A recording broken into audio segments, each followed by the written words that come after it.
How to create an irresistible offer. The goal of this workshop is to create an irresistible offer for your business that your customers will love. And here's what we will cover: how to create an irresistible offer that gets prospects wanting to buy from you. So the first question that you need to ask yourself is how you can create an offer that is not only irresistible, but is different from what your competitors are offering. So a lot of people think that because there is a demand for a product, that particular person is going to buy from you, and this isn't always the case. So you may be offering web design services, and you might think that there's a huge demand for web design services. But what makes your web design services so special? What makes you different? And how can you be heard through all the noise on social media?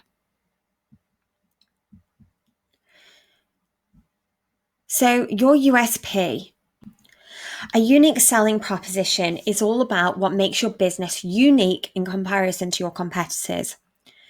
So your first task, what I want you to do is I want you to grab a piece of paper and I want you to split it into 3 columns. On the left side, I want you to list all of your competitors, and then next to each one, list what they are offering. And then what I want you to do is list in the final column what you're offering and how you are different. So how is your product or service better? And then next, what we need to do is think about our core offering and what that is going to be. An irresistible offer also is really hard to say no to. Your irresistible offer has got to be a no-brainer. So as soon as you put your irresistible offer out to your market, you want them to snap your hand off straight away and literally get them begging at your feet. So your core offer should also provide maximum value. So if people tell you that your offer is too expensive, that means that they aren't seeing the value in what you have to give. The way around this is to provide maximum value and keep adding more and more value. So don't drop your price. The price isn't the problem. If what you actually are offering is absolutely awesome, and you know that it's a great product and you can bring people results, for example, from your product, then if you need to show people that what you have is truly incredible, you need to increase the value. Keep the price as it is, but just increase what you're offering to them.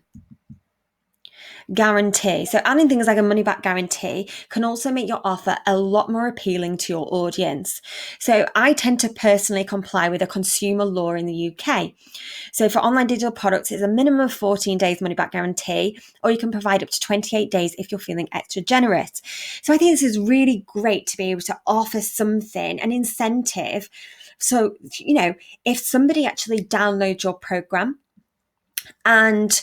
or they're actually purchasing a product from you, and then they realize it's not really what I thought it was going to be, to have that certainty to know that you can go and get your money back within 14 to 28 days should increase your conversion rates. If you're talking one-on-one with a particular prospect and they ask you if you offer a money-back guarantee, the best way to handle this is to ask them what sort of guarantee that they would like.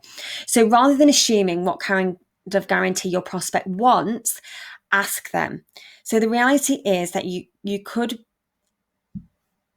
the reality could be that your prospects only want 7 days. So by asking the question, you're not guessing. So sometimes what we can end up doing is getting into that cycle of assumption. We assume that the person we're talking to is going to want a 60-day money back guarantee, or they're not going to buy. The best way to handle this is to ask them, what is it they're looking for? Some people might say, I just need a few days of trying it out. If it's not for me, I'd like to be able to have my money back. And then you can see what you can work with. So actually obtaining user feedback and getting that real validation is a much better way to get sales and conduct business rather than guessing. The most important piece of advice that I can give you is don't spend too much time creating your offer. So we need to launch quickly in order to get this feedback. We're going to test your offer with real users once you have defined exactly who they are. So at this moment in time, we just need to create a hypothesis. So essentially what we're doing is creating an assumption of what we believe the best offer is without evidence. And then what we're going to do is we're going to validate our offer with real users. So a lot of people get hung up on creating an offer or creating content or creating marketing material that supports that offer without actually testing to see if that offer will work. This is going back to spending months and months and months. This is the waterfall approach. We don't want to do that anymore. We want to take an agile approach to sales. So when we actually create our core offer, quickly put an offer together of what we believe will be the best offer, and let's launch it and get some feedback.